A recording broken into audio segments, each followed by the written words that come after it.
Guess who he did it to? He did it to his only begotten Son. Why? Because he loves you. Man. But anyway, I will rend the caul of their heart, and there will I devour them like a lion, and the wild beast shall tear them.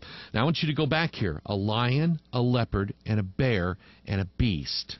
What does that sound? By the way, we're in Hosea 13. What does that sound like to you? John said, I stood upon the sand of the sea, and I saw a beast rise up out of the sea, having 7 heads and 10 horns, 10 crowns upon his heads. And the beast that I saw was like a lion, and a leopard, and a bear.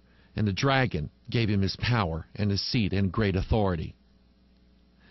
No, I don't want you to notice what God said. Therefore I will be unto them as a lion. And I want you to think about this. The Jews right now are worshiping the Antichrist himself, but they think they're worshiping God. But because of the blindness in their hearts, they don't understand who their God is. Their God is Jesus the Christ. They don't understand that. And so they have deceived themselves because of their pride. This is how it happens with most people. And they are actually worshiping the wrong God. And God said, I will be unto them as a lion, a leopard, a bear, and a terrible beast. They're worshiping the Antichrist right now. And by the way, it's going to turn. Now the Jews are going to get saved, and the Gentiles are going to be serving the beast. How's that going to happen, Pastor? Let's look at this. Somebody sent me an email. I want to get a swig of unsweetened tea because I'm trying to lose a little weight here. Okay? I'm trying. And by the way, this is not malt liquor. All right? It's tea. And I drink a lot of it. All right? The New American Standard Bible. If you call, and I ask you to do, you can do this if you want. You can call in your town about 10 preachers. Ask them what version of the Bible they use. If they say the New American Standard Bible, ask them, well, look, can I ask you a question? I just, for information. Why do you use the New American Standard Bible? Without even blinking an eye, immediately they will say, well, the New American Standard is the most literal to the original languages. It's the most literal one. How do I know that? Because all these guys memorized a script. They were told a script in Bible college or seminary, or they heard it at the preachers' meetings, or they heard some other preacher say it, and they went, oh, it is? Oh, okay. And so in their mind, as soon as you ask them, why do you use the New American Standard Bible? Because it's the most literal to the Hebrew, Greek, and Aramaic. Right out of their mouth. And I found this out from a guy that I had been associated with several years ago. We were kind of friends. And I asked him, I said, do you still use the King James? He says, well, I preach out of the King James. Oh, okay. Well, what Bible do you... He said, but when I study out of the New American Standard Bible because it's the most literal to the Hebrew and Greek. I mean, just right out of his mouth. And I guarantee if you ask 100 preachers or people, common people, why do you use the New American Standard Bible? It's the most literal to the Hebrew and Greek. Or they'll say, hang on a second. I had this written down. It is the most literal to the Hebrew and Greek. That's why I use it. And I just want to ask these people, how do you know that? How do you know that? How many years did you spend comparing the King James to the Greek and Hebrew language and then compare the New American Standard to the Greek and Hebrew language? How many years did you spend comparing the two to where you reached an educated decision where you said, I believe my findings are that the New American Standard is most literal to the Hebrew and Greek? No. They just heard someone else say it, and they said it. Because you know what? It makes it sound like they're doing the right thing. But they're not. Here's why I bring this up. Somebody sent me an email, and I appreciate it. I really do. This ministry and the things that I catch on to, a lot of it is fed by you. And some people are kind of worried that you're bothering me with emails. I promise you're not. It would bother me if you required a response from every email. That would bother me because I just don't have time to do that. I find myself at times, not all the time, but at times being neglectful of wife, children, local church people here because I'm tied up with something else. And if you want a conversation with me, I'm not saying, well, maybe I'll have my people get on that. I don't want to be that way.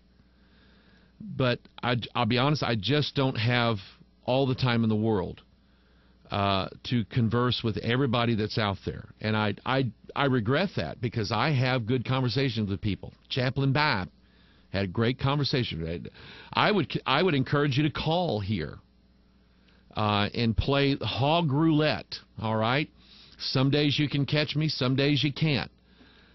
So just, I want to be in touch with you. But the information that people send a bunch of it. Because what I don't immediately use, if I like it, I'll put it in my Evernote account. And that way, when I get ready to research something, I've got your notes along with everybody else's right there in front of me. It's not in vain, I promise you. Anyway, somebody turned me on to this, and I went and checked it, and I'm just going, how come I didn't see that? And God said, well, you are now. Do something with it. And you can verify this if you go to, what's the website? What did I have pulled up? Do I still have it pulled up? The Lockman Foundation. www.lockman, LOCKMAN.org. And then go to About Us, and then click on History. About the Lockman Foundation. After undergoing what he called a miraculous conversion at a tent meeting sponsored by the First Baptist Church, Garden Grove, California, in 1927, citrus farmer F. Dewey Lockman first became a Christian. Then in 1931, Lockman had what he called his second conversion in the matter of stewardship. This occurred as he read Malachi 3:10. Thus, Dewey, along with his wife, Minna, became tithers and obeyed God's commandment and promise. At first, the Lockmans, anyway, it just kind of gives their history. So the Lockman in the 50s, Dewey Lockman, formed the Lockman Foundation. And it says, began with an emphasis on Christian literature and ended up with numerous completed Bible projects and a restless outlook towards taking on and accomplishing much more. In 1959, Mr. Lockman sensed that a need for a translation of the Bible that would be clearly readable in the current English language. For some reason, they think the King James is not. But more importantly, would not sacrifice any accuracy in the translation from Hebrew, Greek, and Aramaic. It did. A group of scholars and pastors organized with this vision in mind. In other words, he paid for it. The Lockman Foundation, Dewey Lockman, called for it, asked for it, demanded it, brought in the scholars, and then did it. The first thing they did was, with coming out in the 60s, the Amplified Old Testament and then the Amplified New Testament. And people have asked me about it. You don't need it. It's a joke. It's misleading. And I'll tell you this, Joyce Myers loves the Amplified Bible. She constantly, you know why she constantly quotes on it? She quotes it while she's teaching. She quotes it while she's writing. Do you know why? Because in the Amplified Bible, when it hits a certain word, it'll give you about 4 or 5 other words that this could be translated as. Maybe a better translation is. And you hear Joyce. She'll be reading from the Amplified is loosely based on the King James. And so you hit a word in the King James, and all of a sudden, in parentheses, There's like 4 or 5 different words there, and you just pick one that you like. And so here Joyce will read along, and then she'll say, now the Amplified says, and she'll give a word, because she doesn't like how it's said in the King James. This King James does not overtly support her doctrine. But when she finds enough of the, well, maybe this word here should have been better translated as this, she grabs a hold of that one and then puts it together with the others, because then now the Bible is saying what she's saying. That's cheating. You can't do that. You can't create a doctrine and then rewrite the Bible so that the new Bible says what you want to say. You can't do that. You're supposed to read the Bible as is and then get your doctrine from it. Joyce Myers does it. David Bay does it all the time. I don't like it. I don't do it. I don't think you in fact, I know for a fact you don't have to do it. This is why when we had the software put out, the Pure Bible Search software, King James Bible software, when we put this out, and I asked, I told everybody this is what I want. I never said on here, now I want to go with the Amplified, because then maybe people can pick other words that they want. I never said that. I don't believe in that. I don't agree with that. I get more out of just reading it than I ever would trying to rewrite it. I don't understand that concept. Now, having said that, I'll say this. I don't have a problem with you looking in a concordance, looking at the Hebrew or Greek, and looking at this word. There's not, if I believe that Bible was inspired in the original writings, Hebrew, Greek, and Aramaic, then I believe that those original Hebrew and Greek and Aramaic words are the words of God. And I have very seldom will I do that. I did that in the Giant series, but I did that to show and support the idea that the King James used the word giants consistently throughout the translation and connected the word Nephilim and the word Gibor and the word Remphan or Rephaim or whatever, connected these 3 Hebrew words together under one gigantic statement called giant. And it's a fallacy to call them Nephilim, because that's not real, because that's misleading.